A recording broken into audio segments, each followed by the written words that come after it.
Hello, hello, hello. Welcome, everybody. This is Stephen Williams. They call me the Good Bishop. I'm your host tonight for Behind the Veil. Come on in, and we are getting ready to have us a good time tonight. I have a wonderful guest that's going to come in and hang out with us, and we're going to learn some stuff about what we are accomplishing. And so this is the month. I've chosen this to be the month because last month was Black History Month, and we dealt with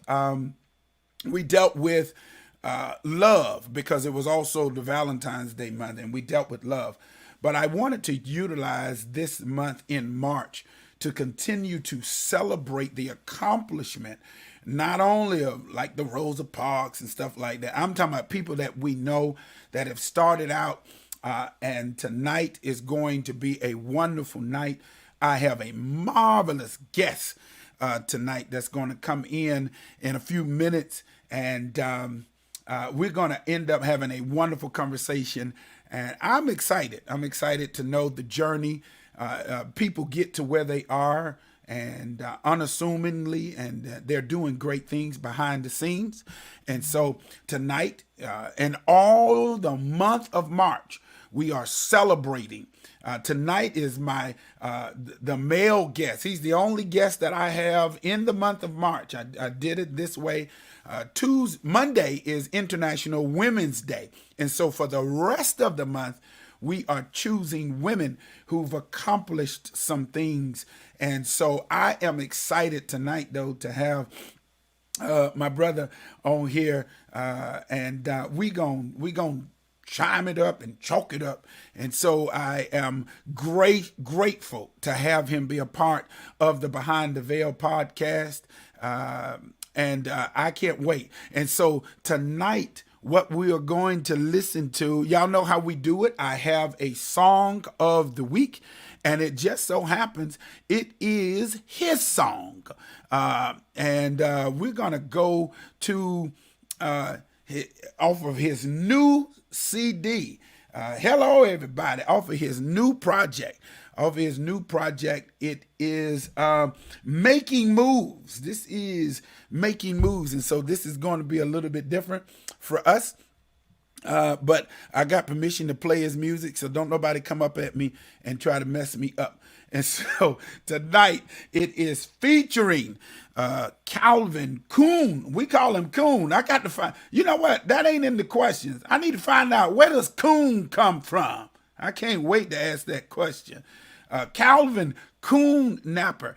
And this is off of his CD called Making Moves. This is Keep Thriving. This brother is the drummer, and it is featuring Danny Witherspoon, who is a extraordinary, marvelous keyboard player and producer. And so check this out. This is Calvin Napper featuring Daniel Witherspoon off of his Making Moves CD. And I want you all to come on in and enjoy this moment. Let's listen to it. Keep thriving.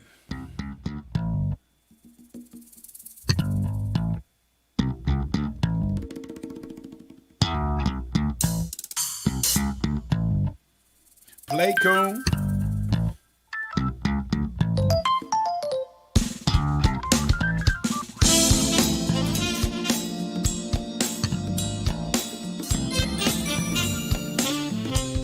For those of you who like jazz.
Yes, sir.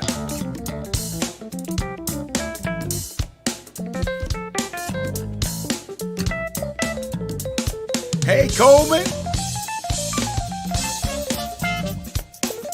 Hey, Terry.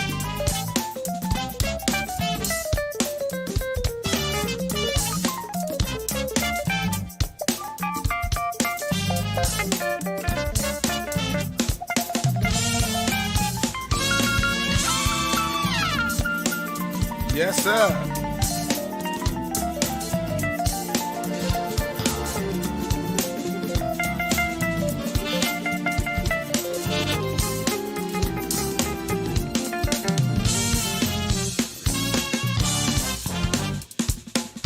Come on, Coon, play.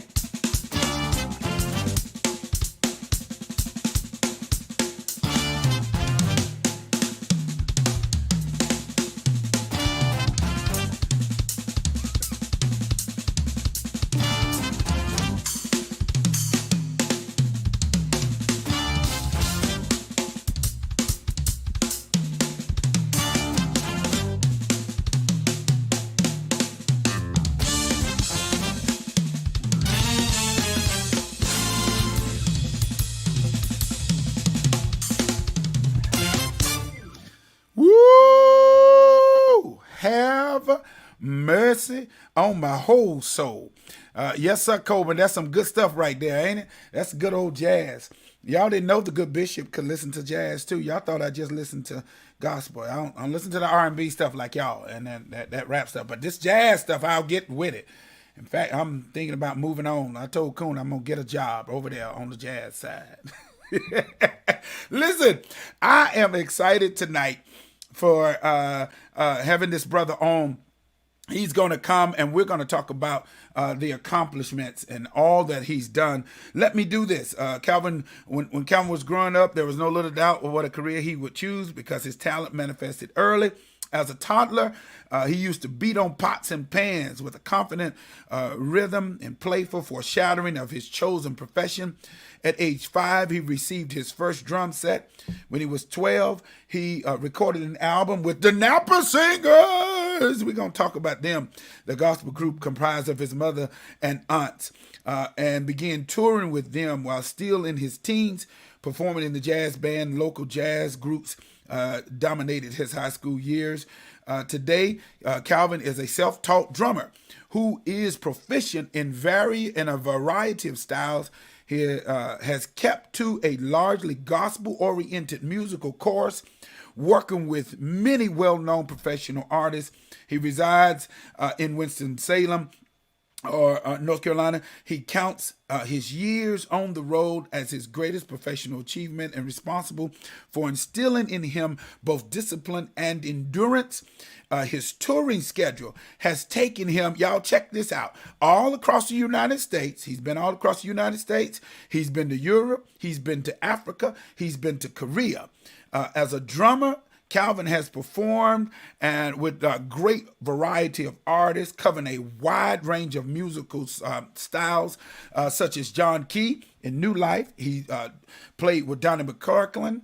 He played with Kurt Franklin, Shirley Caesar, Dorothy Norwood, Donald Lawrence, and the Tri-City Singers, LeJune Thompson, Hezekiah, Rodney Bryant, Rodney Posey, Bishop T.D. Jakes. Hey, were you on that thing with the Bishop T.D. Jakes? All right, we're moving on up. The Philadelphia Mass Choir. Listen, y'all, C.C. Winans, Rance Allen, Walter Hawkins, Vanessa Bell Armstrong, Karen Clark, Twinkie Clark, the Clock Sisters, Richard Smallwood, Mandeezer, Michael W. Smith, Avalon, Natalie Grant, Sandy Patty, oh my God, Tarylyn Ramsey. Tarylyn Ramsey is one of the most underrated singers.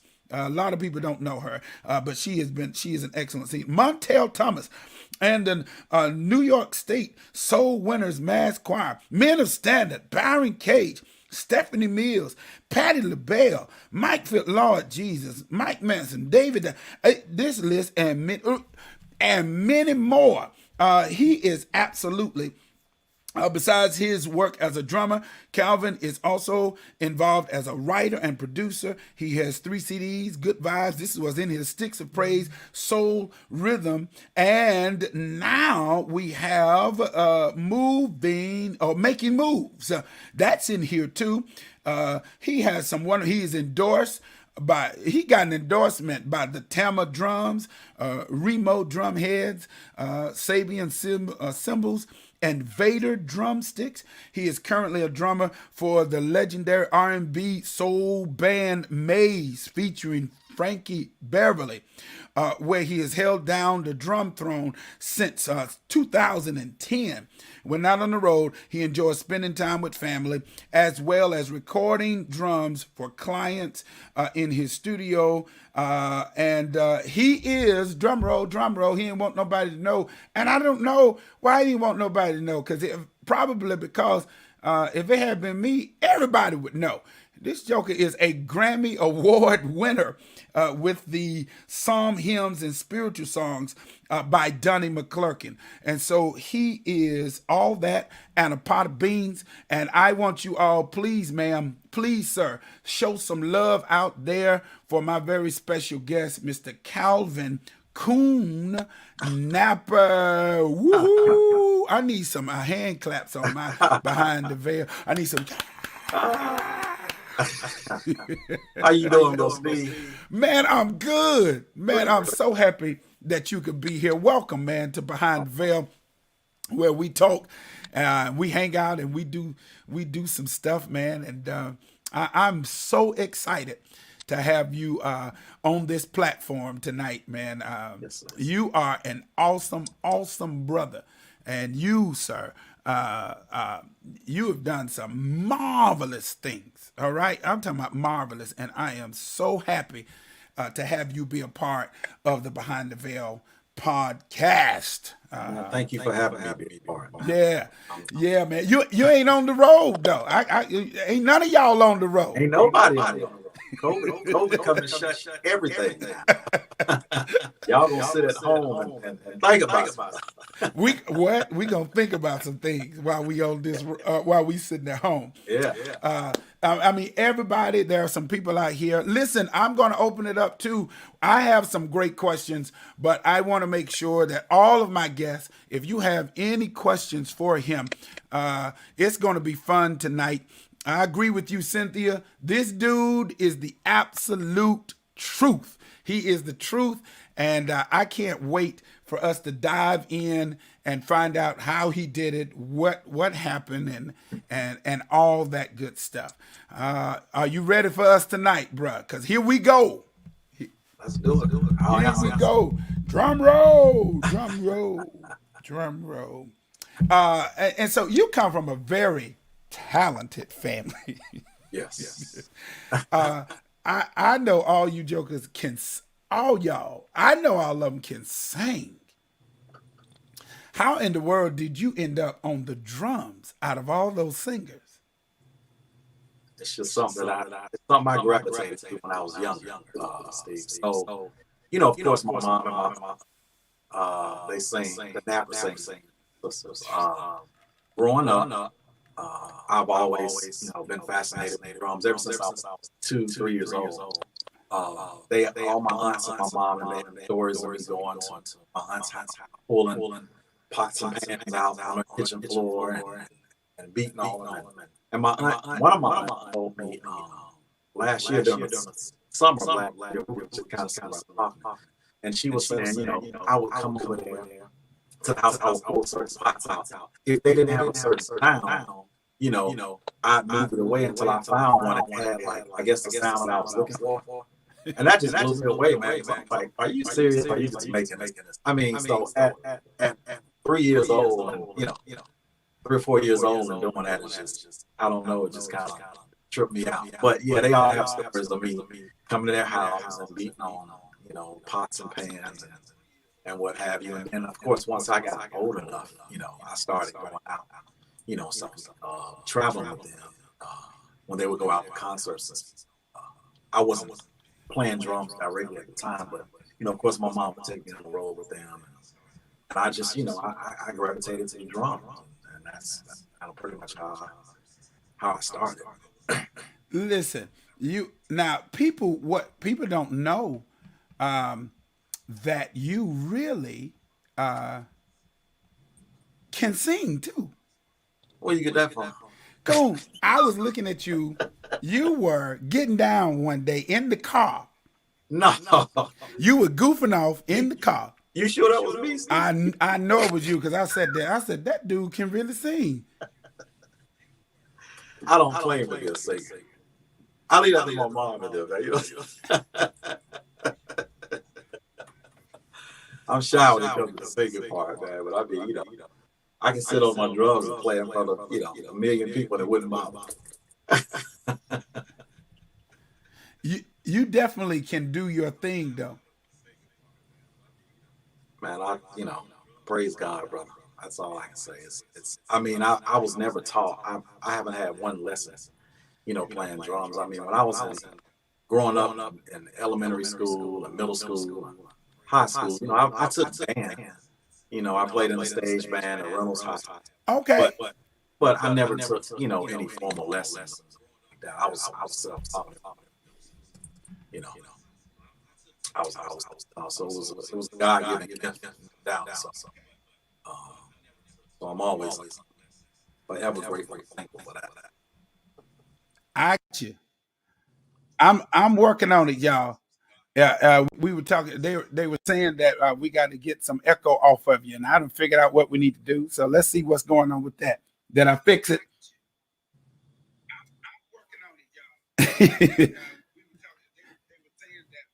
Okay, it's on me. All right, and so basically, you were on the road.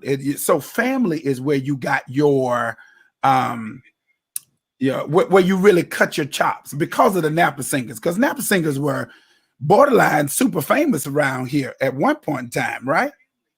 Yeah, they're big in the quartet industry. Oh yeah. They and that's what kind of where I grew up in because quartet was back then. It was like it was pretty big. It was pretty major. I didn't find out about like the contemporary side of the gospel until I was like 13, 14 years old. I started to learn about the likes of Commission and the Hawkins and the Winans and so forth and so on. So yeah, but my family, they were big into quartet. Why didn't you go to the quartet side? I mean, is it just big? Because now I'm gonna admit something. I don't know how old you are. I forgot to ask you that before we got online.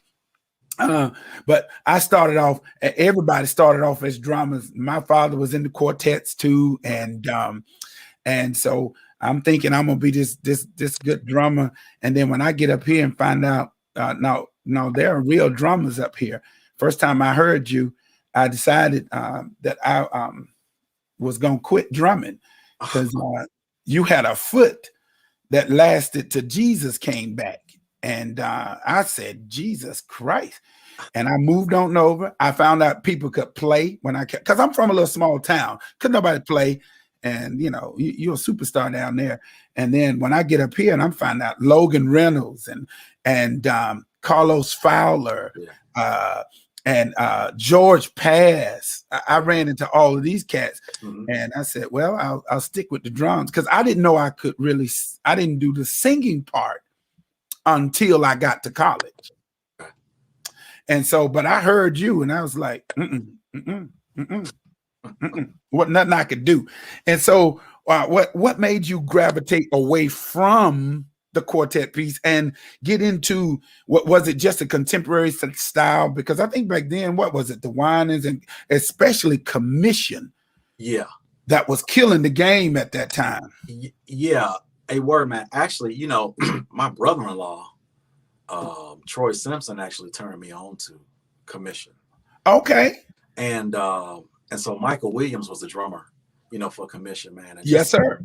all the intricate the hi-hat work and stuff that he was doing, and just like his style of drumming, it was different. I was like, oh man, I like this stuff. I mean, it's like when you playing quartet music, it's like like the modern day quartet, as we kind of know with some of the millennial artists, it's different. Like from Yeah. back, like when I was growing up, and traveling with my mom, and you had like Slim and the Supreme Angels, Yes, sir. the Pilgrim Jubilees, Yes, sir.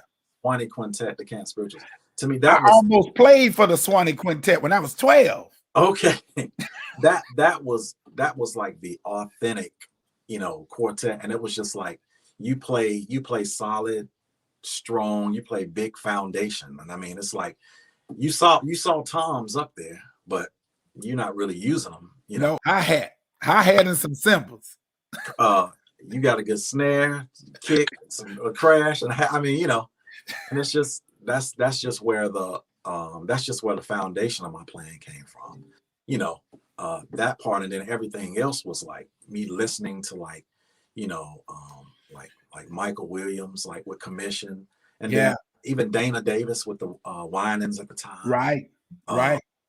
a lot of those guys, Jeff Davis, who's he passed away, but he played drums with Hezekiah Walker, played on some of Yeah, the records, James Hall, and then of course there's Joel Smith. I was introduced to Joel Smith. He's passed away too. He was a phenomenal drummer. He's probably one of my biggest influences, on yeah, drums. because that was going to come up. Yeah. What was your biggest influence, and what made you back in the day uh, take the approach that you were taking? Because you were I mean, you were like the superstar drummer when I got here. This was 86, 87. 86, 87, 88, in that range, 89, around about that time, you were killing the game with, and we got to give that shout out to Carlos Oh yeah. Fowler and Perfect Praise. Oh yeah. Yeah. That's where I met you. And you were part of Perfect Praise, Steve. I was a part of that. That's right. Yeah, that's when I was first starting to learn how to sing, and they didn't have a whole bunch of male singers around. It wasn't a few, and so I could sing back then, and so And you ought to stop. I could do it back then. I could do it. But that's where that whole thing started, Right. but you were, I mean, you had the kick, you had the real quick hands back in that day, and nobody else around here really had that. You were just an anomaly for most of us, and that was just major, And so, where did all of that develop? Just from practicing and listening, or did you practice a lot when you were a kid? Or Well, that's the thing, Steve. I never really did practice a whole lot. I used to listen a lot. I used to listen to a lot of, listen to a lot of different, some of my favorite artists, like some of the gospel stuff, like the Commission records, and a lot of that stuff. I would just listen, and then try to go sit and emulate what I heard, on the drums, just by listening. Like today, like technology, we've come so far today. You got YouTube. You Yep. can go to YouTube, and I mean, you got social media. I mean, we've come so far today. Back then, you had like, in my era coming up back then, it was like cassette tapes and Yes, sir. CDs.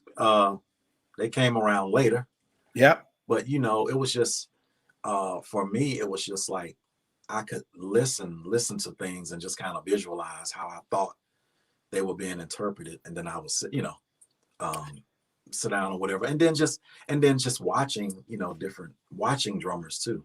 Got you. That was a big thing, for me, watching guys.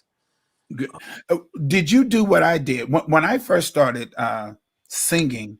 The genre was all over the place, Mhm. and so I played just enough, and I learned just choppy stuff from Stevie Wonder. Mhm. Okay. I am a throwback from the 60s, 70s singers. So I was back then when I first started, I was listening to Teddy Pendergrass, and then Marvin Winans came, and then there was Daryl Coley. Yeah. And then I wanted to write like a part of my writing style is like Andre Crouch and Lionel Richie, just simple simple. And so I was all over the place when I got, got into this thing called music. And so were you like that listening? I used to listen to jazz and bebop and temptations and trying to find myself and trying to find my style. And so was that your same kind of concept of just, everywhere, not just gospel, but in and out? Or did you come up with outside of gospel later? Was that Yeah, it probably for me it was like outside of gospel a little later. You know what I'm saying? got you? It's like I didn't really like get outside of the whole contemporary gospel realm of things until, like I said, I was like maybe 14, 13, 14. Then I started getting into I was introduced to the Yellow Jackets. Yellow Jackets, yes, sir. Yellow Jackets, Spiral Gyro, Yes. the Rippingtons. Dave Weckl was playing with Chick Corea. Chick Diddy Fresh Corea. has his Yeah. own, So a lot of that stuff, I started listening to that, and I was like, man, I really love this stuff, and that's how like I love contemporary jazz. I do. I mean, like, Okay. you know, and so I was listening to those guys, listening to the albums and stuff. And then I started going like whenever like I remember going to see Dave Weckl in a clinic. He did a clinic, and I went saw him in a clinic. And so yeah, I just kind of I don't think I was, I was pretty much kind of it was kind of a straightforward gospel thing for me for a minute, and then I kind of once I Veered off. learned about once I learned about these other genres, especially like contemporary jazz, is when I kind of start listening to that stuff, and it's like, oh, okay, I want to get into kind of want to get into this too, because I mean I want to be well rounded. I want to be able to at least um, be able to play in some form of that's that genre of music. Got you. Um, so I only studied it so that I could do jazz and then love songs because I had to do a lot of weddings. So I okay, had different gotcha. stylistics Mhm. that I had to pick up from there. But I was mainly a gospel singer, but my ear was just in tune to so many genres Gotcha. because I would try to steal different styles because I just wanted to find what my real style was. Right. But gospel was my mainstay. Um, there's a guy on here named Chris Turner. He asked the questions out of all those projects done. Do you have any favorites? I'm jumping. I'm jumping now. Out of all the projects you've done, that we listed, is there a favorite of yours from the It's artist? oh, the artist. Yes. Yeah, I think there is. I think probably one of my favorite projects was the Finally Karen record. Uh, Oh yeah. Yeah. Yeah. Karen Yeah. Clark shared that. Yeah. I mean, that record is to me that record is still relevant today. I mean, Oh, there was so many good songs on that record. I mean, I think I like a lot of the studio stuff more so than I did the live portion of the record that we did. I mean, oh wow. Okay. it was just all that record is just like, yeah, I pull it out and listen to it, still today. It was just a great record, man. I think that's probably one of my favorites. It's Um, one of my favorites too. Karen was at her peak, yeah. and vocally, just nobody was doing, and that whole thing with the Clark sisters coming in together, and we'll get a little bit into that. Oh yeah. But that time I knew Cedric and I knew you, I knew both of you all, and there was somebody else on the keyboard that I was introduced to, and so it was good to see you guys. I was like, oh my God, Coon has made it. But before we get there, um, uh, what? How did you go from Perfect Praise? What was that first big break? Um, I mean, what was that first big break, and how did that happen? Okay. Um, so of course we're talking about Perfect Praise. So I don't even know, Steve, if you were singing with Perfect Praise. I wasn't. I was a guest. See, I started out as a guest soloist Oh, everywhere, crowds around the city. I okay. was just a guest soloist. I got you. I got you. So with Perfect Praise, man, that was, and Carlos, I have to admit, man, that group was, oh man, Yeah. They were Yeah. some incredible singers, man. And Yeah. Tawana Gilliam, she's deceased. She's Yes, sir. rest her soul, but she was a singer, man. Just had the sweetest spirit, and can just sing. She just was so anointed. So with Perfect Praise, playing with Perfect Praise was how um, that was where I kind of got my first, um, that's how I broke off and kind of got, I guess, heard by, national artists. So, do you remember the Waljo Awards with Yes, Walter? sir. Yes, sir. So, they used to have the black and white ball here, Yes, sir. the Ben Convention Center. Well, they had a midnight musical. This was way back in the day. I mean, we're talking about what, like maybe 1990, Yo. something like that, maybe Yeah. 1991. So we go over to Kimberly Park for a midnight musical, and Perfect Praise opened. I think they were one of the opening groups to sing that night. Yeah. And John P. Key was singing that night. So Was singing. Yep. Michi, Michi was playing. Michi was John's musical director at the time. Yes, I, sir. I didn't know him or whatever. So we're playing, and he comes in, and they're sitting over there while Perfect Praise is, singing. So we played, we did our thing, whatever. And so afterwards, when we got through playing, he was like, "Hey man," Michi came over to me, "Man, man, what's your name, man? Hey man, look, man, I love the way you play, man. I love your style. I want to get your number, man. You think you would be interested in coming to Charlotte, sometime? I want John to check you out. I want him to hear you, blah, blah, blah." And so I was like, "Yeah, man, sure, whatever." So, one thing led to another. We exchanged numbers that night. And it probably was almost, I don't know, maybe 6, 7 months later before, I even went down there just to kind of start getting, you know, I went down and sat in on a few of the rehearsals that New Life was having, just that whole sort of thing. And then John had formed this choir called Inner City. Yep. Um, so I would go down, kind of was playing with them, some or whatever. And then, so, to fast forward, moving along, um, I got a call from Michi one day, and he was saying, "Hey man, I want you to come down to the John wants you to come down to the rehearsal, man. For New Life's rehearsal, man. He really wants to, he's digging you, man. He wants you to come down, blah blah blah blah." So one thing led to another, and then I eventually had started going on the road with New Life. I went on the road with I played with John probably for like maybe a year and a half, maybe. Wow. Just And that simple. yeah, and that's how that happened. I mean, it didn't all just happen right away. Right, right, right. And it But, was like, so did you have aspirations to do that on that larger scale, or it's just an opportunity that just fell into your lap? God's divine plan for your life. It just kind of fell in place.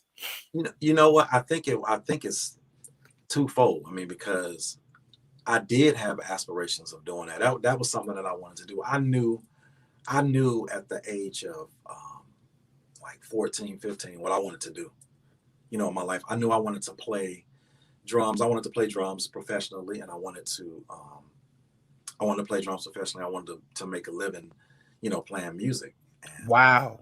and I knew that in order to do that, I was going to have to, of course, I was going to have to start somewhere. Now, um, I didn't know if I would be playing gospel music, my Gotcha. entire, my entire career, because it's just like, you know, I always had like these, thoughts of, wow, man, so if I play, jazz, or if I play R&B music, am I gonna go, am I gonna be hell bound? You know what I'm saying? Like, We're just, going to hell if we do it. That's what they you told know, us. So yeah, that's what they growing told up, you know what I'm saying? But then, as I got older, man, and start realizing, and, it's just like, that's not really what it is at all, you know. Yeah.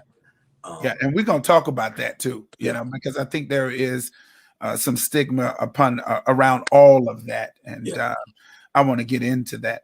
But this situation, just because you went from me seeing you to actually now you were playing for a major artist. And at that time, John was like the hottest thing since sliced bread. I don't even know. Did you play on any of his recordings? Did you?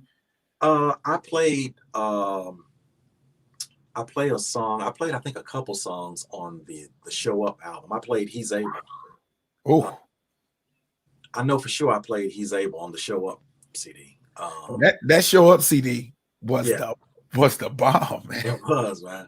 Yeah, that was a good one. But then other than that, I think I might have did some drum programming on the Colorblind. You remember he had the Yes, he had color it. Yeah, record? Yeah, colorblind. Yes, sir. yeah. Yeah. I did a little bit of programming on there, but other than that, I think that was it as far as like recording. No, I go back. I take that back. I played on the oh man, one of the live VIP records. Yeah, he had those VIPs. It's Yeah. time. It's time to praise the Lord. Yeah. I can't remember where that was actually recorded at, but yeah, I know I played on that. And I think, let me see, there was another VIP record that I played on. I think the one that had Lily in the Valley on it. There was a song on there called "Cast Your Cares." Mm-hmm. Played on Oh, that. Played on that song on that live recording. wow. And that was the springboard into other artists seeing you. Is that what triggered that whole thing to say, now here's this other thing where people want to gravitate and say, oh, he's really good, I want him to play for me? How does that work in your business? Well, you know what, Steve? Actually, that my whole relationship with Cedric Thompson had a lot to do with, you know, a lot of things that transpired for me after John. Got you. Because Cedric, you know, Cedric and I had a relationship. You know, we had done stuff together. You know, some recordings and stuff or whatnot. I played with the Promise for a little The while. Promise. Yeah, Yep. played with them for a little while, and we did a You're not recording. gonna believe this, Coon. My little group opened up for the Promise when they had their CD. Okay, okay, okay. Because I think Sam was at our church or something at the time, man, and he really believed in me at the time, and we opened up for them. And I don't Christ know if Lee, Misha right? was there. When you remember when they had a CD and they did a Yeah. whole CD thing. They did Oh yeah. I was one of the opening acts doing that. I've always been that close to the Okay. greatness. I've always been that close to the greatness. Not over the hill, but just that close. God got me close enough to see it. And Yeah. so it's that relationship or that connection with Cedric Yeah. that It was then shifted you, right? Yeah. right. Yeah. It was the whole relationship thing that me and Cedric, you know, had because um, actually, like it was some years I did some things in between after I played with John. I came off the road. I kind of started doing some things, you know, locally and whatnot. I played with a folk band for some guys I went to high school with. They were actually a pretty good band. And then Cedric had called me about coming to work with Donald Lawrence, Yeah. and that's how that all started. So when Ced called me to come in to work with Donald, you know, Donald was doing a lot of producing and stuff at that time. Mm-hmm. You know, he's a producer, so that's where you know, the Finally Karen record came from. You know, doing that, working with Donald. Yeah, because he did the vocals for all of that and the He production produced, for all of that. yeah, Yeah. he produced the live portion of it, Yeah. and then the Rodney Bryant project, Yeah. people, you know, that was Donald. Donald produced that, so you know, of course, he would always use his, you know, Same band. yeah, for his production stuff. So that's how a lot of that came about. It was my relationship with Cedric that brought about a lot of that stuff. And then So let me ask an interesting question. And I don't know if you can answer this, but what is in your mind outside of an anointing, and I'm talking about skill set, what is the trigger? Like, what is the key for you being asked to be a part of those kinds of things outside of the relationship? Like, why did he want to use you? What is it? And the reason why I'm asking that is because there are a lot of artists out here who are very good, but there are a couple things that you just said. Number one, relationship is important, but there's something in your skill that makes them choose you. Do you know what that is, or do you have an idea of what that is? Well, I know one of the things that I've learned, as I've grown, in this music business and stuff from being younger, growing, playing and stuff, is that, there's a certain level of I'll say discipline that Okay. that I guess like producers and music directors that they look for, I guess, how guys approach music, you know what I'm saying? Um, What and is your approach? I'm sorry. What is your approach when you say that? How guys approach music? What is your approach? Well, I'm just saying like the way that you approach music, like, okay, like let's just say, um, like a certain song may not call for certain things, like, you know, sometimes, and it's not just drummers though. It could be keyboard Right. players, bass players. I mean, you can overplay something, the song or the music may not want that, and then you may be putting extra stuff in or doing, um, some extra things that the song doesn't need or necessarily require. You've got the discipline enough to know, like, okay, so if you hear something, it's the way that you approach it. You know what I'm saying? You have and you have a teachable spirit. You know what I'm saying? Like, Right. if Right. Right. if you tell me, or no, listen, I want you to do it, like, approach it like this, blah blah blah. Okay, all right. And then you might have some guys, how you gonna tell me how to do this? I'm Right. such, I mean, you know what I'm saying? There's a lot of different, you know, there's a Different lot of, approaches, but yeah, it is about connection. It is about the discipline, yeah. and it is about being teachable. Hmm. Because there's nothing worse than to have an arrogant musician that Yeah. you can't work with, and they just come at you as if they know everything, and then they take the vision. I'm saying it from a writer. They take the vision that you have and they make it something that it becomes unauthentic to me. Hmm. I just it just removes something, and it is the approach of how you do that. Yeah, Yeah. yeah. Somebody wanted to ask a real question, Coon. All right. Uh-huh. This girl right here is a trip. She's on every week, and I love her. All right. Cynthia Crawford says, "I'm gonna ask a real question. What is the pay like playing for those famous artists?" She wants. Well, there's certain things that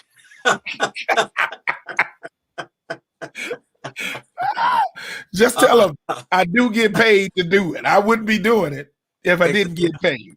I get paid to do it. Hey, tell her, put it this way. Uh, I haven't missed a beat in this pandemic when it comes to my bills being paid. Let her know that.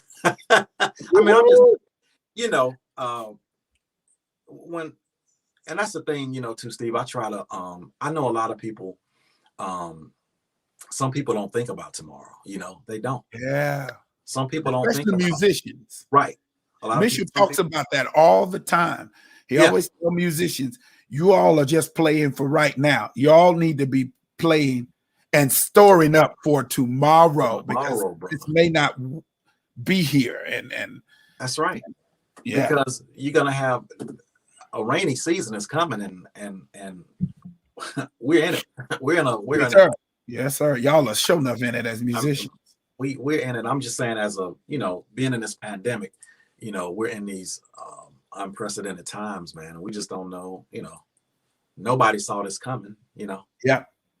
You know, and but so yeah, I mean, I've been blessed um to be able to be a good steward over what God has given me to steward, and I'm thankful for that, because if I was just out here just splurging and doing whatever I wanted to, however I wanted to, then and then even in this business though, you have to kind of, you know I saw that early on in this business too. It's like, Okay.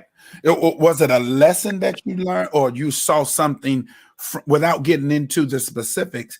You saw someone or something that happened. And here is an example I'm going to give you. When I was very fortunate. This is my closest thing to fame was traveling with Daryl Coley. okay, And what I was able to see was those checks were absolutely wonderful.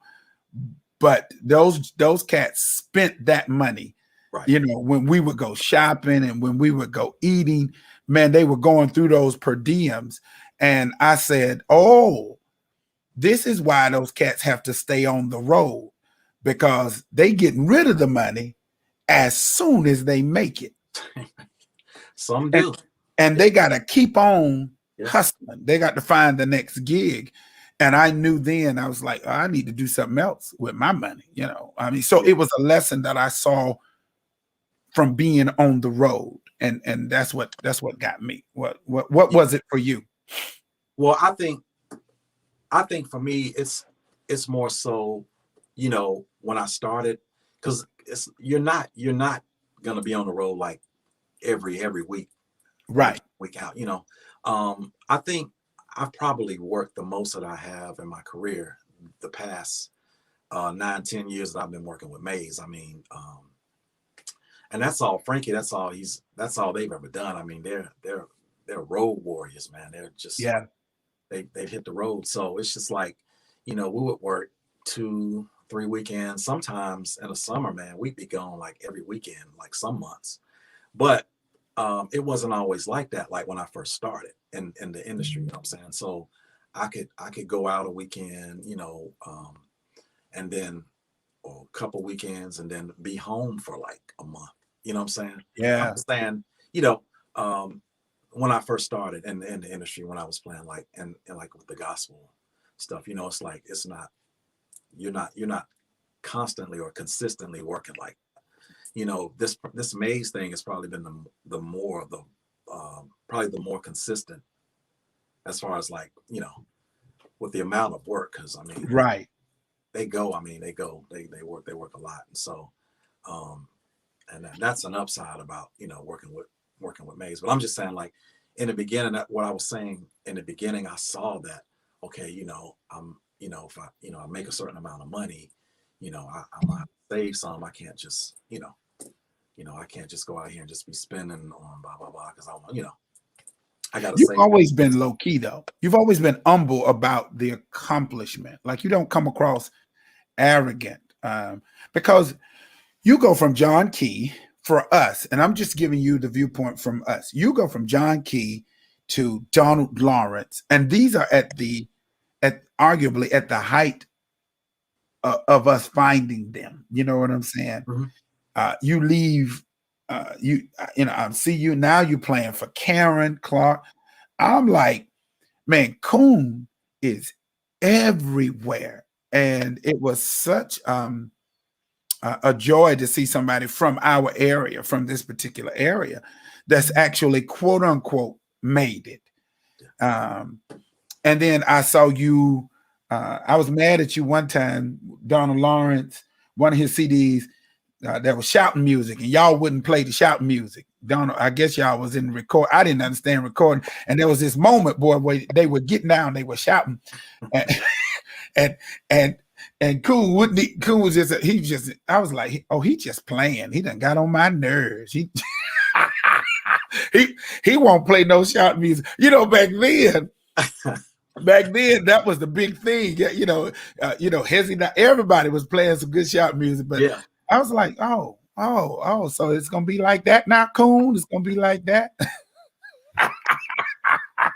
Hey, it wasn't me. You know what I'm saying? right? I couldn't follow pro. You know. And it was Donald holding that back. But Yeah. but when I learned what the process was, man, it take a lot of money and a lot of time Yeah. to put on a real recording. You leave Donald and you go where? Where after the Donald stuff and the Karen? Because you go to some wonderful places and you deal with some wonderful artists in the gospel realm.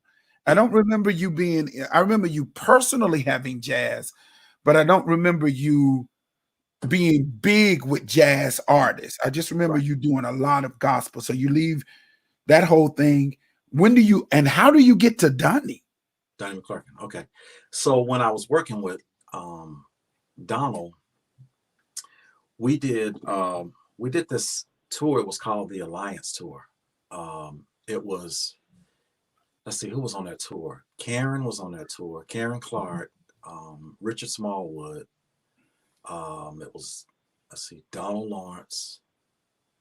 Yeah, I think it was Donald, Karen. Yeah, Richard Smallwood. So Richard Smallwood's manager, Roger Holmes, for that tour, I think the basis of the band, I think it was Donald's band pretty much with I think Richard's MD came out, Brian Pugh, he came out, he played. But the band was it was mostly Donald's band. Got you. So we did this alliance tour. So at that point, I'm playing behind Richard Smallwood, Karen, of course, Donald at the time. So I already knew, like I kind of knew Richard's set, from doing Right. that. So later on, I think I'm trying to think if I had got the call. I know I got a call to go. Roger called me one day. I was home. He called me. It was like the day before, literally. He called me and asked if I could go to London to do the show with Donnie. He's like, I got to do, I need a drummer. The drummer that was supposed to go, blah, blah, blah. He has issues with his passport. Get out of here. Said he had his passport and it, blah, blah, blah, blah. Hey, man, I know it's last minute. Can you do it? I mean, this was like this was like, maybe this was 2 days before. 2 days before, Steve. On the London project? No. This was going He was just going to travel. He was going to do a concert. Wow. I want to say it was Fred Hammond, Donnie McClurkin, maybe one other artist. They did a couple shows over there. I think they did London and they did Birmingham, England. I never forget. We got on the bus the next day to ride to drive to Birmingham after we did the London show. So I'm like, okay, blah blah blah. So we talked. So I went over and I did the London show. And so once that weekend was over, I got back home. So I get a call like, I guess the next week from Roger. Hey, Calvin, it's Roger, man. Listen, I want to know if would you mind doing the gig with Donnie? We need somebody, that's blah blah blah. Would you mind? And I'm thinking, well, sure. I mean, I wasn't really, at the time it was like I was kind of like, and so that's how that came about. Wow. So you were in between gigs, or you were just connecting when Said would call to do something, or Donald would do something, or you were just at this point you're not really connected. No, I was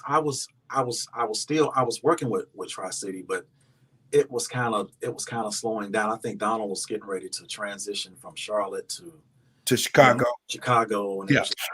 Yeah. So it was kind of like that transition. Things were kind of like starting to, fizzle out a little bit with that. So, that opportunity came about and it was just like, yeah, I mean, sure. I mean, and so, yeah, that's how the thing with Donnie came about. So how do you make that? Is there just something innate in you that says, and we got to answer some of these people's questions. Is there something innate with you that says, hey, I got to move now?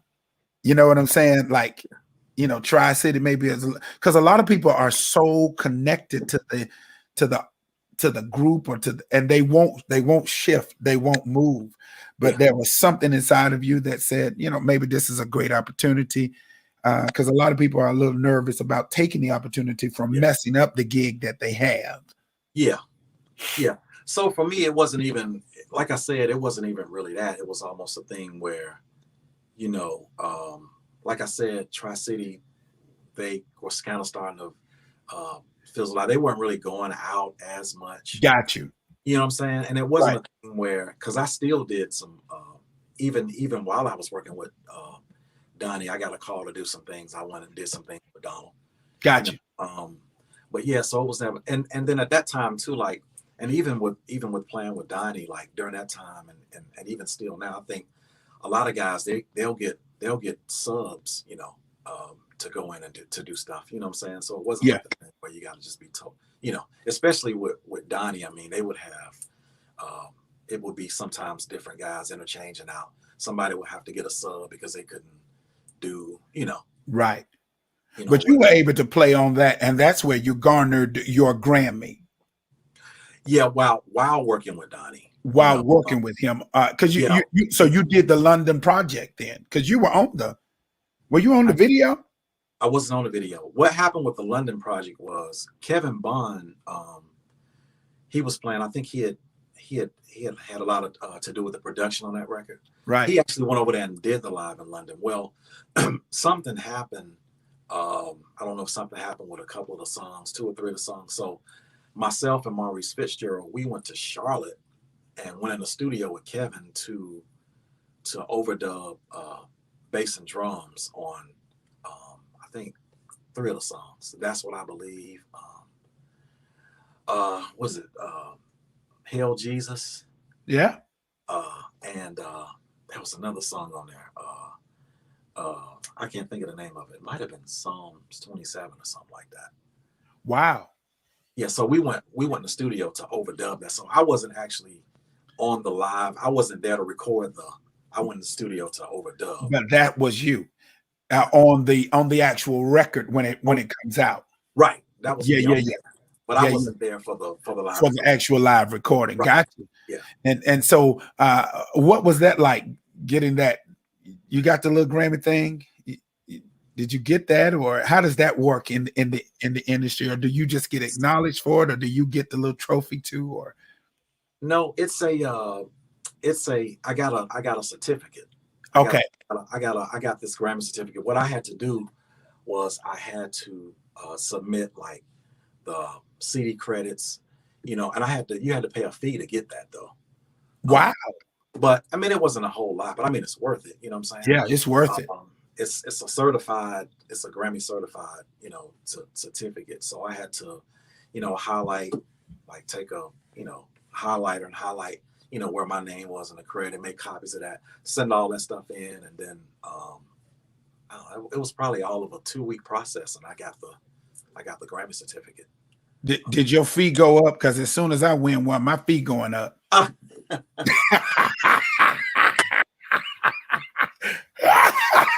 Oh man, As soon as I win it's, one, my fee going up. Ha! it's going up, right? It's going up. Y'all, I ain't coming to you. I ain't coming to your church. I'm just the same. Fee Right. going up. No, I'm just joking, y'all. Stop playing. My sister tell me I play too much. Listen, here's a question: what artist was most down to earth? What is one of your favorite? Who was one of your favorite artists that you met on the road? And let's just stick with gospel for now. Is there what's the most down to earth favorite guy? Well, forget it. All of them. What's the most down to earth person that you've worked with that you thought, you know what? They were not like I thought they would be, but they were really cool. You know what's the, you know, St- I'm gonna tell you, to be honest, I think Donald Lawrence is one of the most down to earth people. Yeah, he's touchable. Yeah, he's one of the most down to earth people, and he's a perfectionist. I mean, Yeah, he knows what he wants. I mean, you've heard his vocal production. I mean, how yeah, he does his vocals. I mean, yeah. And that whole thing, I was introduced to a lot of who he was through Charles Harris. yeah, Charles used to do sound, and yeah, Charles was educating me on the business back then, yeah, uh, and I was able to meet him. Now Mitchell knows everybody, so that's why I hang out with Mitchell, and then everybody knows Mitchell, so I just hang out with him. But Donald was a cool dude. He was yeah. very, you know, Real down. I didn't know Daryl was as cool as he would be. When I worked with him, Yeah, I didn't realize how cool he was, and it was interesting because you see something, but then you see one thing and then you experience another thing. So yeah. yeah. Jean Perry says, hey, this Charles Parrott, she says she is the #1 fan of Maze. She said, hey Calvin, when can we expect to see you guys live again? Do you know? I don't know, Gene. I know, Gene. What's up, Gene? I have no idea, Gene. I mean, I think everybody's waiting to see, when things are going to open back up. We're still in the waiting stages. Listen, I am such a nerd for gospel. I had left the whole R&B, and I know there was a famous song by Frankie Beverly and Mays that everybody and even I know the song. I just didn't know it was Frankie Beverly and Mays, right? What's The only song I can't remember, you know, it's the song everybody sings.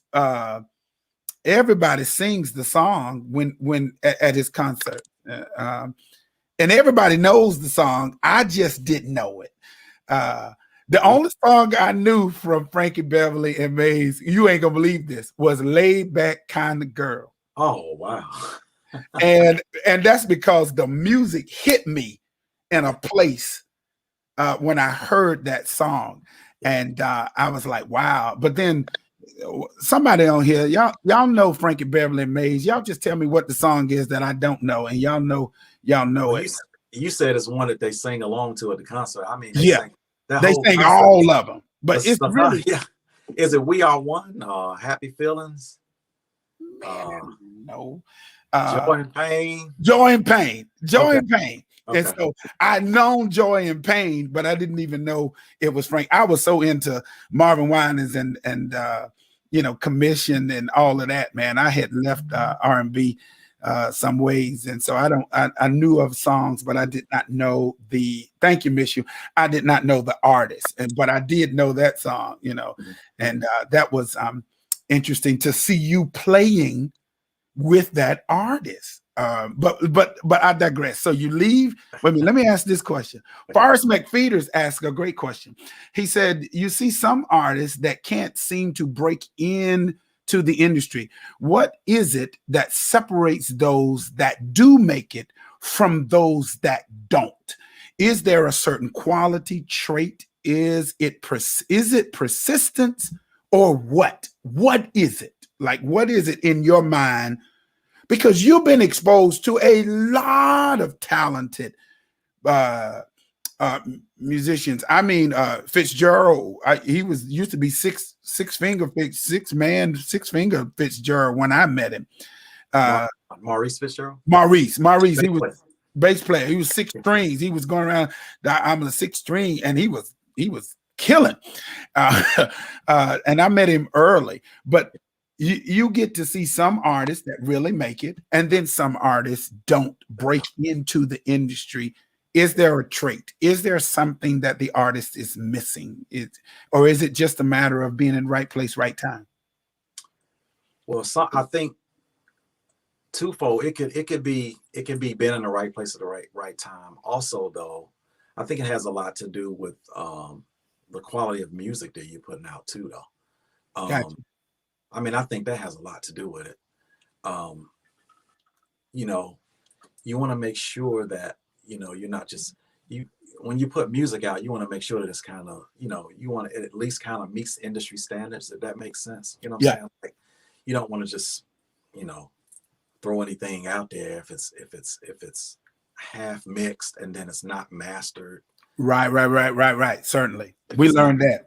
if it's not produced right, what I'm Yeah. saying, vocals may not be, what I'm saying, it may sound good to you, but what I'm saying, unless, you know, and that's what I tell people a lot of times. It's like, man, you can have a great song, um, if it's not mixed right, if it's not mastered properly, then you know.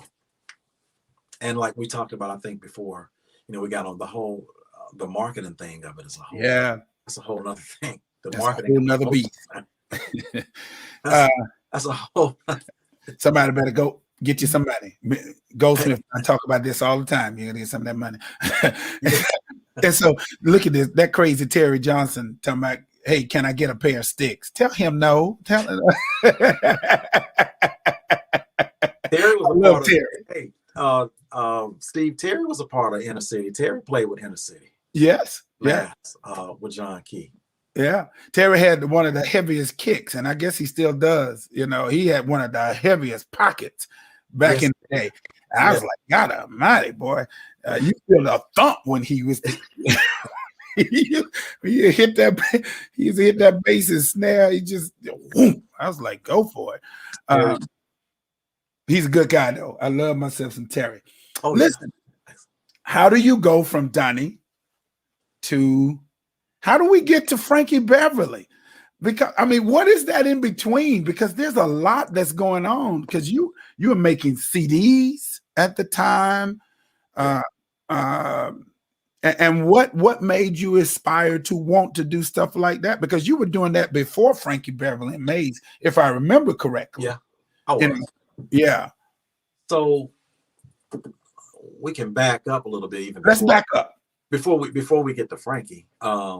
So I got a call from Adam, is a friend of mine that lives in Baltimore. He's a bass player, Adam Johnson, and Do you know everybody? I know just a few people, Steve. When you just meet a few people, man. When you're there.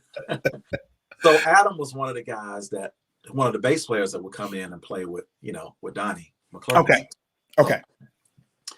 So, we got to work together a lot during my 4-year span of working with, Donnie. Adam would come in and do some gigs and stuff. We play together. So Adam was playing with Stephanie Mills. He had started playing with Stephanie Mills. And so after I come off the road with Donnie, if it was a little while after I come off the road with Donnie, he called me. He said, hey, Calvin, man, how you doing? I said, I'm good, man. What's going on?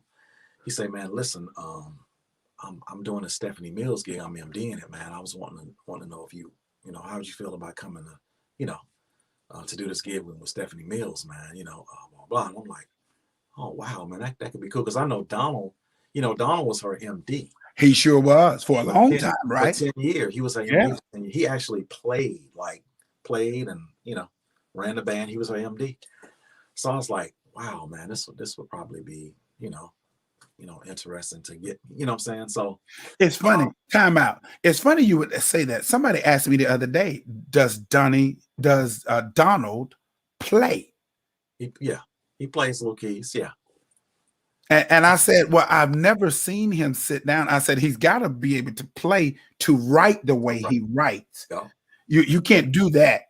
Mm-hmm. Not be able to, but I've never known him. I've never seen him sit down and play it. Yeah. But go ahead. So you just confirm he can play, whoever it was. I can't remember what it sounded, but he can play. Yeah, he plays. I mean, I know he plays well enough to, to write. And I'm sure, I think he said, I remember Donald saying some years ago that, he can hold down a church service if need be, right. To hold that down. But, other than that, I mean, of course he plays well enough to write. Yeah, certainly. So, so I went out and played with Stephanie for a couple years. I think from sometime in 2008 till 2010. What was that like? It was, man, it was like, that was really my introduction to like the R&B world, the R&B side. It was just like, it's like with R&B and gospel, man, it's like, how with gospel you go on and you might have a song format, okay, we're doing something, but the spirit may move, the flow may change, and what I'm saying, how things, a shout may come up, all that kind of stuff. Right. Well, R&B, here's the set list, and boom, once the show starts, it's going, we're playing these songs just, and that's just what it is. And I mean, it's just like, bam, you do it, and you all, if it's a 45-minute set, that's what it is. And, so let me unpack that. How do you feel being a church dude now? Mm-hmm. Going into this art, going into, and we from the South. It ain't like, it ain't like we in DC. How do you manage that quartet and church and all this church experience? And now here is this door that gets you to playing on this R&B side. Is this the revelation that you got at that point, or was there any trepidation for taking that gig? I think, what I think? I think everything that has transpired in my career at this point has, I think everything has happened the way that it should have. Yeah, certainly. I think all of that got me prepared for,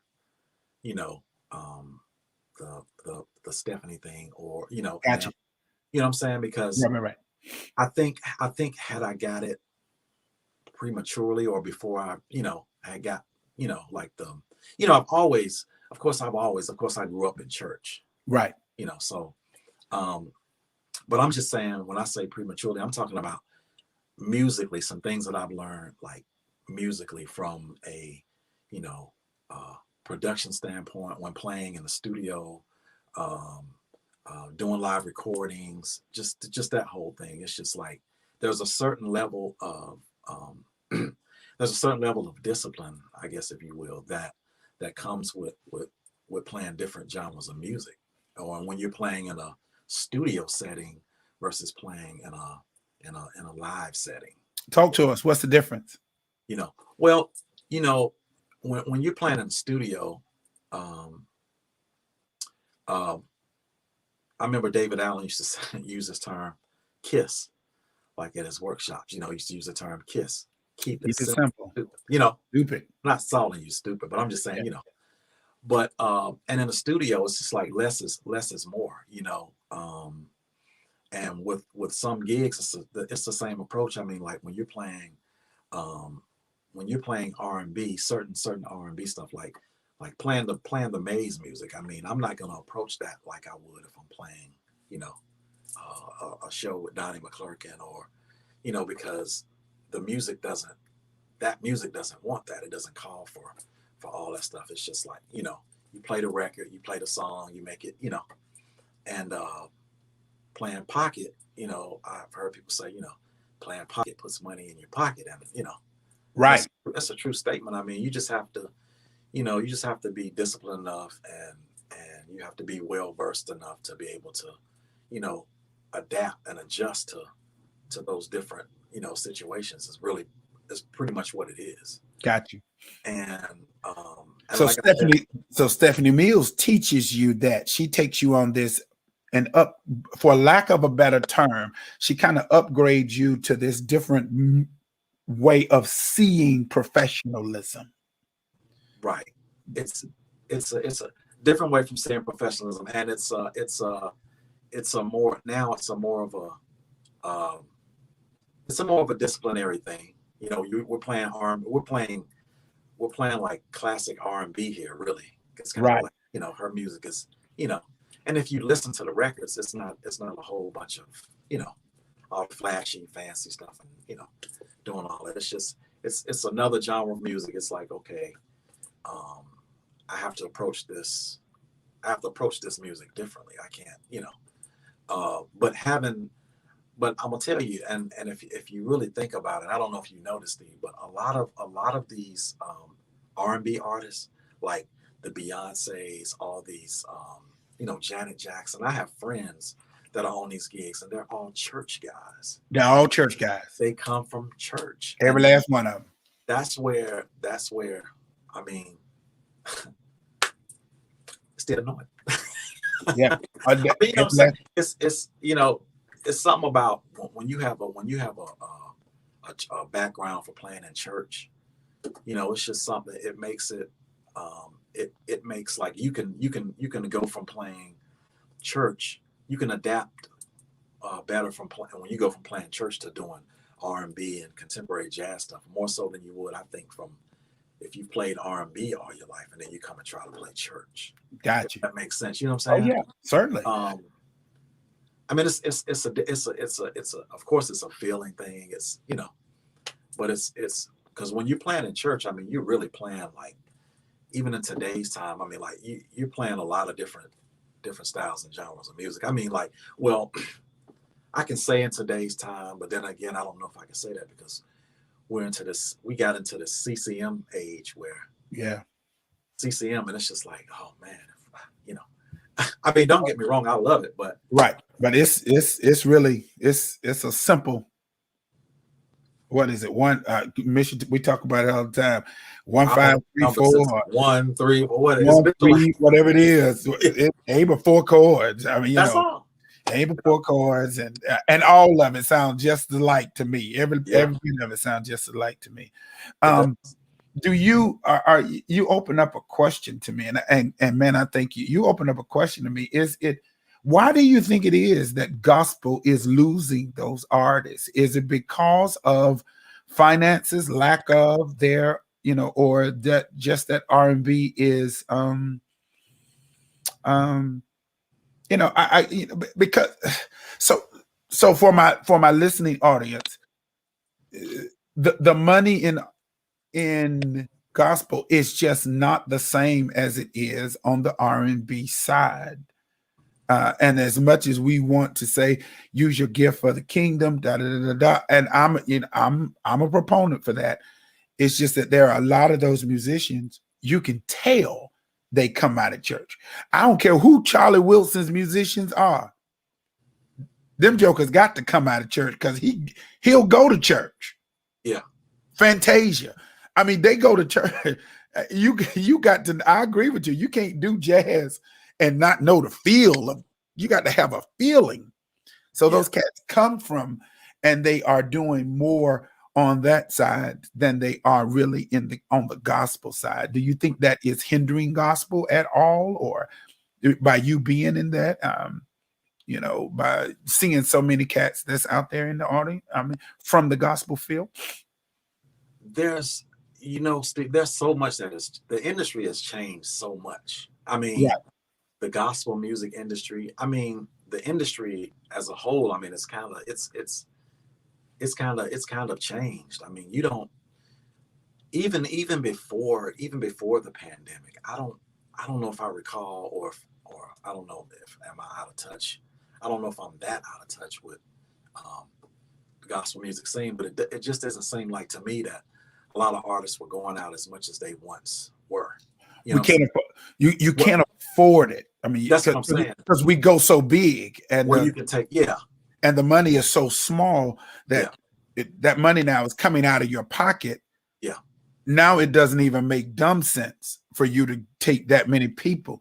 You can't go without it. You can't go. You have to cover the band. If you don't go anywhere else, you got to cover the band. yeah, And so if they're only paying, and this is just to my audience, if you're only making, uh, uh, let's say $2,000, you're only making $2,000. Well, it's costing you 800-900 for you to move the van and move the band, and that's on the cheap scale. I mean, because you're talking about $300, $400, $500 for each one, somewhere thereabout. yeah. And so you're not making any money by moving and for 2 grand. You know, Hmm. you can't take the whole band, and a lot of these places are not willing to pay you 2 grand. It's Right. just $2,000, right? Yeah. But they're not willing to pay you that kind of money, so you can't move the band.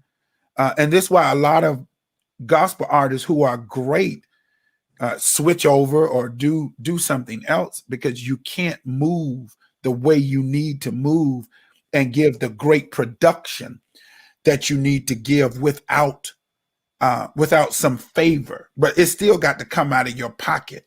And I don't think people in the audience understand that concept. So we don't gospel artists just don't move as much. You Yeah. can't get as much out of it. I mean, $1,000 will not go anywhere.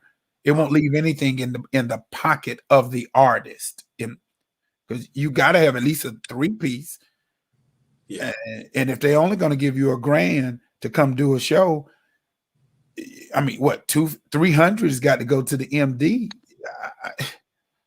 Three, A lot. two, and two. You know, that's 7.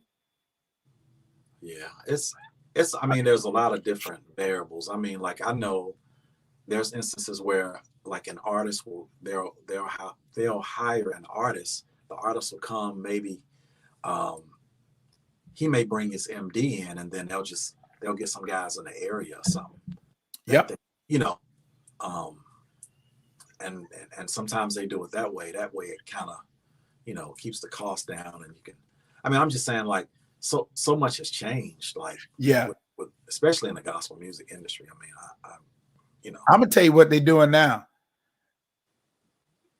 If they're flying into North Carolina, like let's say they're coming to Winston, right, they will hire 3 people from Winston hmm, who knows their music, right, will meet them at the convention center, pay them a little or nothing, come do the gig, sing on top of the track, I like I like that. Pay them pick a up little. the track, and then you sing. Yeah, You may get, they walk away $3,000-4,000. You might walk away with 100, but you just came from right around the corner, yeah, and so they don't use the same set of people in the cities now, and right. so and they definitely don't use the band as much. They get local guys to pick up the track. Yeah, So because interesting. of because you said because of the cost. Yep, because of the You cost. Yep. know, the artist has got he's got something that he has to you know Yep. that they've got to make. Hey, I got to have this. And well, we got to figure out how to make this work. You know. Take me from Stephanie. How do you get to Maze? What is that like? So you go to Stephanie, you learn this whole thing, Yeah. um, this R&B vibe, and then do you get another call? No, so I'm working with Stephanie, and at this point, I know I'm nearing the end of this. So Gotcha. we're doing a show in Baltimore in July of 2010. I'm doing a show with Stephanie. She's opening for Maze. It's at the Baltimore. It's the Pier downtown in Baltimore. It's an outdoor venue um, that we play. So we do the show, and I'm standing on the side of the stage after we get done. I stay I stay back. So Maze comes out. They come on stage, and so they start playing. I'm looking at the kit, and so I'm like, man, that's not. I'm thinking JB, is that John Blackwell?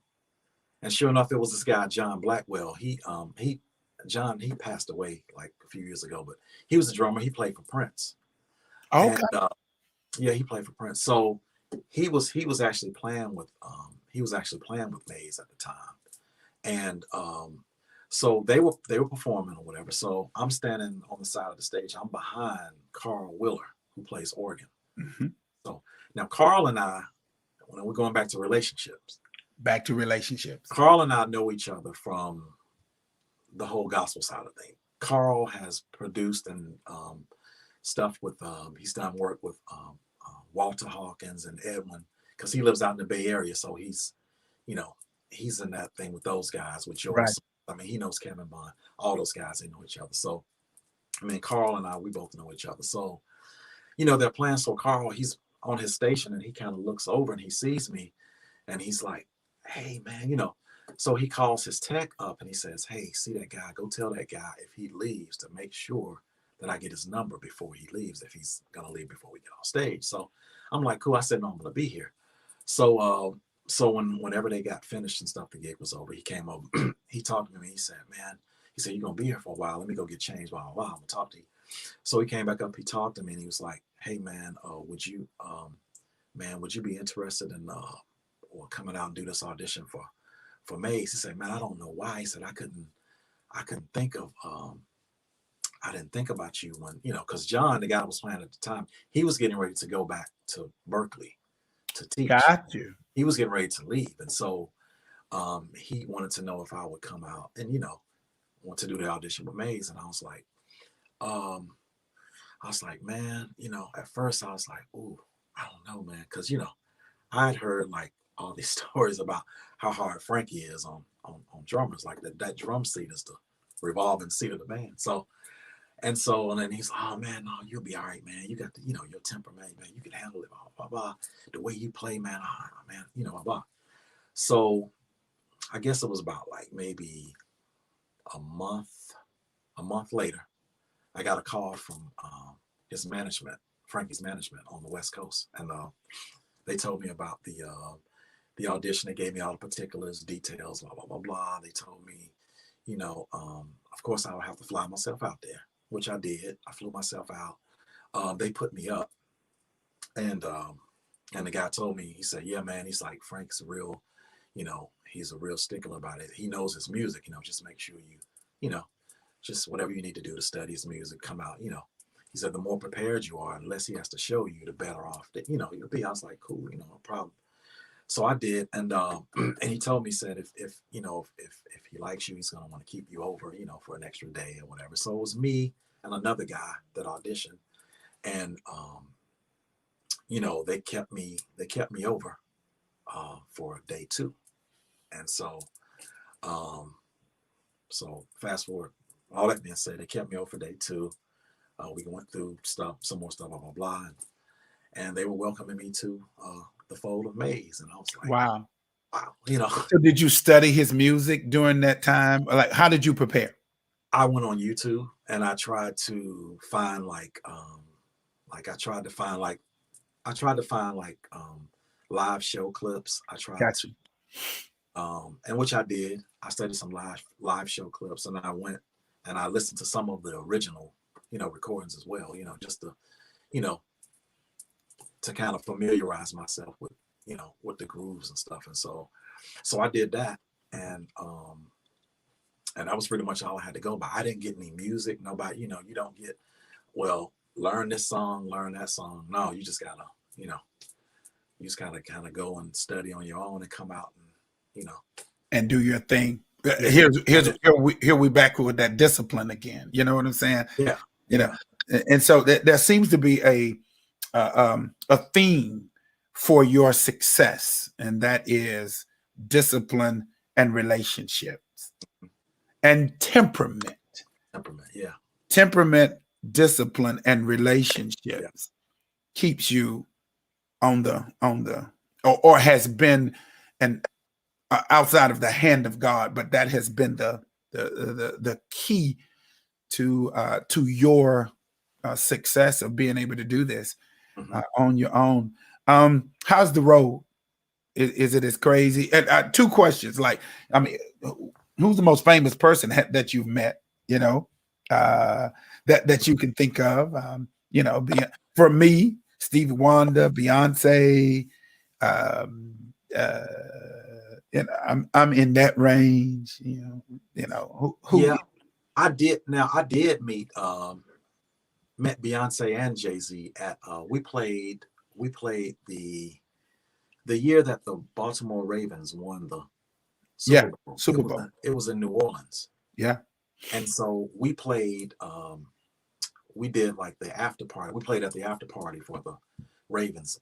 Mary J. Blige also played, yeah, and yeah, yeah. so they were there, you know, and you Mhm. know got to meet them. You know, I mean that was pretty cool. Yeah. Um, Let me see. I'm just trying to think, man. I've Because uh, you've done so much. I mean, you've made Winston Salem so proud. I want you to know we live vicariously kind of through you um, because you're one of the dudes that has really made it. You know, from when we first started. So you know what I'm saying? Like a lot of us when we first started this whole thing, some of us have had some level of success. Some of us have met some people, some of us have recorded, some of us have made some money, but when we go back and look at it, I mean, you've really been a consistent person over the last, what, 30 years. I mean, when I think about it, from knowing you over the last 30 years, you've certainly been one of the most consistent artists that's been out there that didn't get, we hadn't read anything about you. I mean, you've been consistent on your game, and you've traveled the world. Um, and I appreciate your discipline, professionalism, your uh, uh, your connectivity, your partnership with people, because you as big as you could be, you know, you on behind the veil with me. You know what I'm saying? And there are some people who but this is real. There are some people who don't carry that same posture.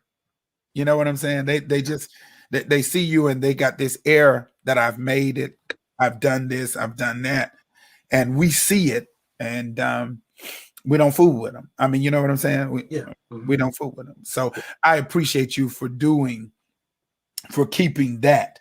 Um, um, how do you and this is some of the last questions, y'all. I hope I've done a good job of interviewing him. Coon is an excellent dude, and I thank God for you doing this. How do you come up with your music, with the concept of how you get your, because you have CDs. He has Good Vibes, Sticks of Praise, Soul Revival, and now Making Moves. Like, how do you do it? I, as a singer, I come up with I hear the melody, I write these, but as a drummer, uh, how do you, how does that come about? Is this, you know, So for me, Steve, the way that I come up with things, I'm not like a bass player. I'm not gonna come to You're not right. gonna call me and I'm coming to sit and play back, but I can play well enough to write my own stuff. Okay, okay, And okay. that's how I write. I come up with my melodies. You know what I'm saying? I'll come up with a bass line and then I'll call a cat, one of my friends that I think, hey man, I got this idea. I'll put it down, but I just want you to take, this is my idea, but then I want you to put your thing to it. Got you. But this is the foundation of it. This is how I'm hearing it, blah blah blah, whatever. And so that's how I write. And so I'll come up with my melodies once I get the bass line back and then I've got my drums recorded. What I may do at that point is I may like I may sing my melody, you know what I'm saying, and then Right. I'll send it to whatever keyboard player that I want to work with, for that particular song that I'm doing. And there's a couple guys, man, and they just like, I mean, they get it like right away. Like, oh yeah, man, I hear that, and they can put the chords to, they Got come up with the colors, there's some guys that's just, there's a few guys that I work with that are good like that. They hear they can hear the melody, and then they put these chords underneath, and and that's pretty much how I write my stuff. Just from I play bass a little bit, just enough to get to get my idea down. got you. And you take it from there. Good deal. Hey, y'all, I told Coon I'm leaving. I'm gonna sing some jazz with him. Uh, I'm gonna sing some jazz with him. We talked about it, and I'm gonna go ahead and do a good Bishop jazz album CD. And I Coon think you going ought to do it. Coon, Let's do it. Coon, Let's do it. Coon gonna help me make it through. I want no judgment from you church people. I don't want no judgment from you. Just buy the album. Just buy the. They're gonna get you now. They gonna get you. Cool.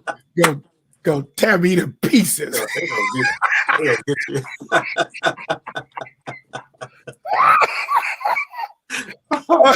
Oh man. Oh Lord.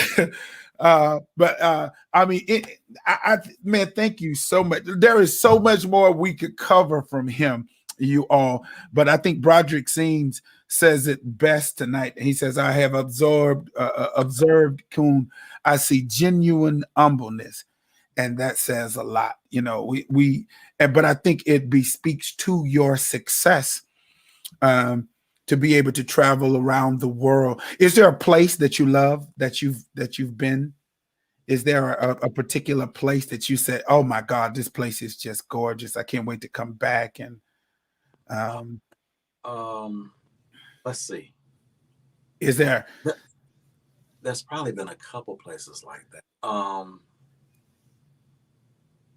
Probably Saint Martin, I think, Yeah, was like that. And where else was it? I think I went to. It was really humid, hot, but it was nice. Turks and Caicos. yeah. I've Uh, been wanting to go there. yeah, it's really nice over there. I can't afford it yet, but I'm Yeah, going. yeah. Well, I was working, so it was on somebody else's dime. Hey, It's the hey, only reason I can afford it. hey! I don't care how I get there. Yeah, I don't care how I get there. Just get you there, right? Just get me there. There you Yeah. How go. was Africa?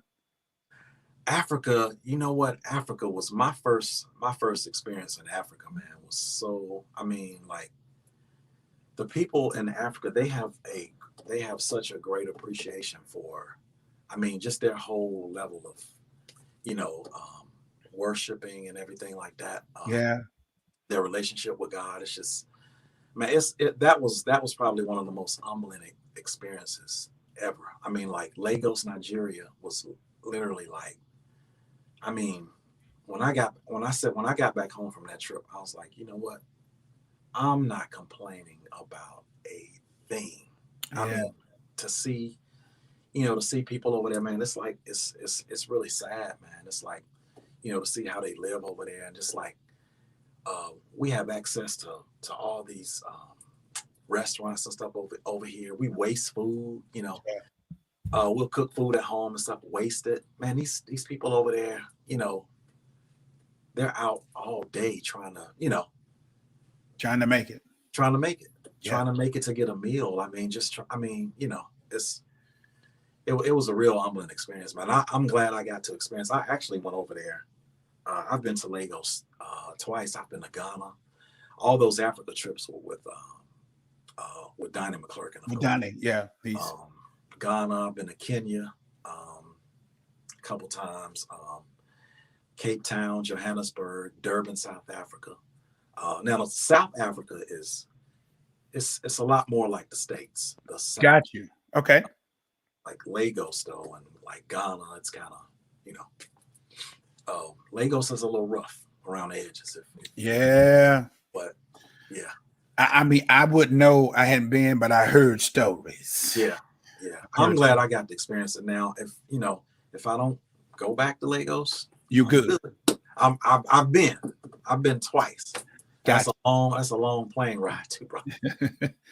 Man, listen, I am excited, man, that you would be able to come to Behind the Veil and just shed some light. There's no way he's married to beautiful Kiva, and he has his. I can't even get into the Napas. That's a whole nother conversation because the family gathering that they were supposed to invite me to for Thanksgiving or Christmas or something like that. They had y'all have this big shindig where people sing and stuff like that. Kenya was supposed to be inviting me, and Belinda, and did none of them invite me the year they said they was going to invite me because I wanted to come over there and see how they showed out.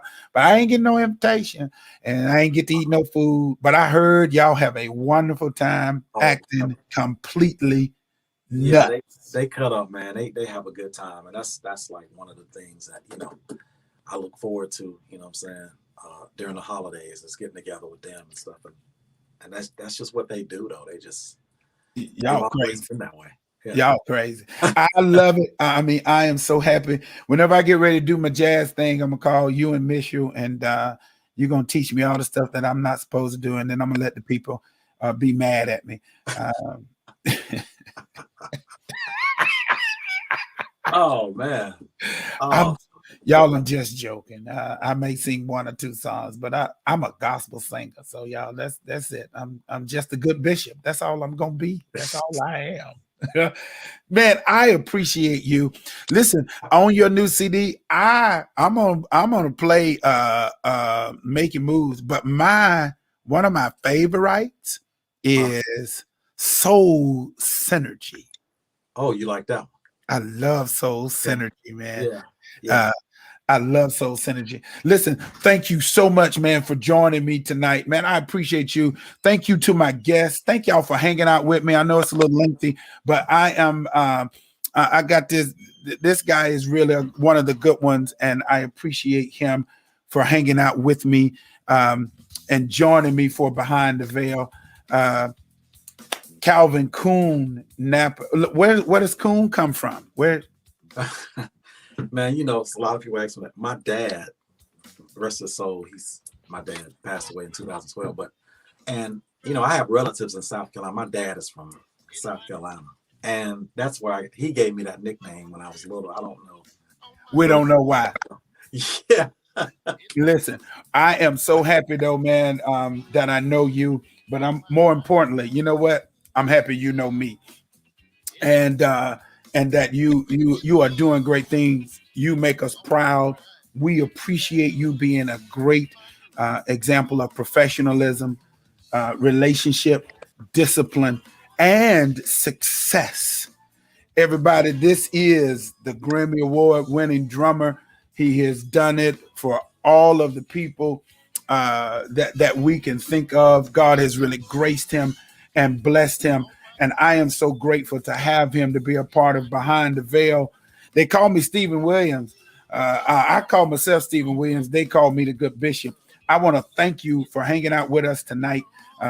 We'll have to do it again when he wins another Grammy, and when he do something else, or I mean, I'm a fan, and so just know that, man, I'm a fan, and I appreciate um, your your professionalism, man. And boy, you can play the fire out some drums. Oh, You hear man, me? bless you, brother. The fire. I Thank you appreciate so much, man, for hanging out with us. Bless you, sir. Thank you. Man, listen, y'all go pick it up. It's called Making Moves. Calvin Napper. He is going out there to all the platforms and pick it up. And if you can't do that, just hook him up. How can people reach you? Let me get that in. Social media. Is that Facebook and all that good stuff? Or Yeah, I'm on Facebook and I'm on Instagram. At Cal, I think it's Coon 71. On Instagram. Stefan Roseberg time I said he didn't let me play on it. He said I ain't messing with Stefan, man. Hey Stefan, he ain't called me to do no backgrounds either. So don't worry about it, brother. We in the same boat, you know. We just got to do. I got to do some more relationship. Stefan, he owed me lunch. How about that? I'm gonna come to his place of employment and pick him up so he can take me and treat me to lunch. Stefan, I like to eat. Listen, thank you so much, man. Yes, sir. Terry says he salutes you, brother, always. He salutes you always, a brother and a fan. And so that capsulates it, man. We salute you for being great and for being just wonderful with what you have done. And thank you for allowing us to live vicariously through your gift. God has blessed you tremendously, and I bless God for you. Many more blessings, and hopefully COVID will get you back on the road so you can make a little bit more change. Yeah, and when I finish with my CD, I expect to be on the road somewhere, opening up somewhere. I ain't playing with you, Coon. Stop playing. Let's do it, man. Let's do it. Hey, y'all. We got to get the good bishop from behind that veil. We got to get the good bishop from behind the veil. I'm gonna tell y'all this. Coon is a nut too, just so that y'all know. Coon is really funny. So don't let this humility fool y'all. Okay, don't let it fool y'all. He is a complete nut, and I appreciate him and love what he's doing. Look, keep it up, and until the next time, man. Anything I can do for you, you let me know. My gift is your gift, and we'll make it happen. Yes, sir. Y'all go get this. Making moves. Appreciate you, man. It's right on the good part.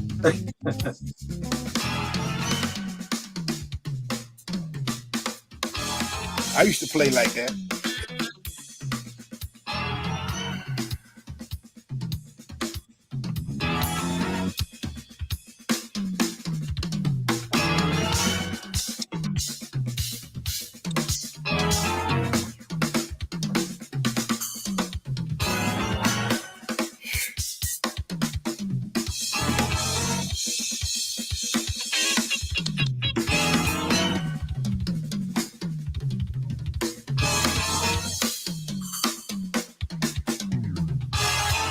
Boy, you bad.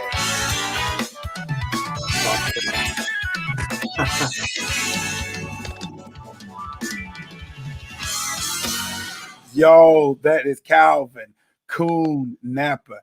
Y'all go get it. Making moves. Thank you, sir, for joining us until our next appointed time. Next week, y'all, it's going to be on and popping. I got a young lady that's going to come out and hang out with me by the name of, she's going to be my special guest, Kim Person. We're going to talk to her, starting this whole notion, man, about women doing great things. She's Stella nominated. And so y'all join me next week. We're going to start celebrating our guests and all that they have done. And I appreciate you so much. Till our next appointed time, Stephen Williams, him, the good bishop. Gotta go. Bye.